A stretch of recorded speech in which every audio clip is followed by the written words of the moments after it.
more very, very vague astrology.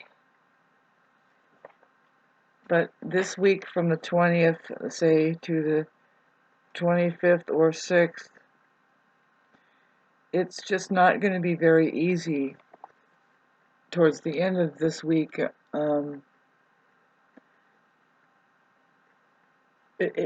For the early Aries people, it's actually not going to be as bad. They might get a sense of justice somehow with the Sun and Mars in good aspect to them, trining their planets in Aries. Sagittarius is a trine. It's a very good season for Leo and Aries, and so, but for the rest of the population, I mean, there is the squares that may happen with the early mutable planets, Gemini, Virgo, and Pisces. But in general, the collective is, yeah, they're either being influenced or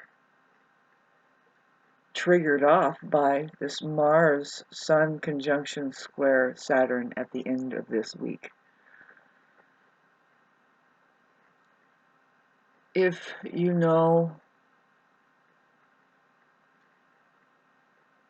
like any teachers around you, or disciplinary figures, or even wise people, because Saturn rules wise people, and then the Mars square Saturn in particularly is what I think about, is it shows that there could be a wisdom there that's kind of hard.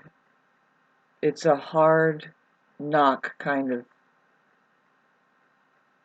discipline that is available there. It's not like the trine. The trines tend to have it too easy, and so they just let it fall through too easily. And it's like there is a different way to be as far as compacting, making it more, see, Mars in general, the Mars Saturn aspects. To me, it reminds me of the teacher on a physical level that's pretty gnarly, that just says, be more efficient, take it to its potential, compact it, be more efficient, or at least know how to do that, because there's going to be limits anyway. So figure out how to get the most efficient result with what little you have to work with, kind of a thing, because Saturn is squaring. And blessed are the wiser people who say, and this is the way it's got to be. You need more stress so that you stop dilly-dallying about.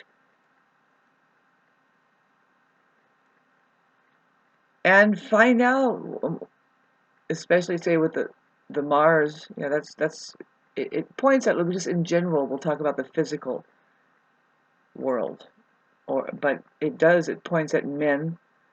There could be some kind of issues coming up with man or men, and depends on where that Sagittarius and Pisces falls in your chart, that you may experience a hyperactivity in the house of the Sagittarius, and then whatever's touching off the Pisces over there, you have Saturn and Pisces in your chart right now there, and it's causing restrictions in order for there ultimately to be a refined intelligence that ends up to be a wise teacher, or just an experience enough that knows a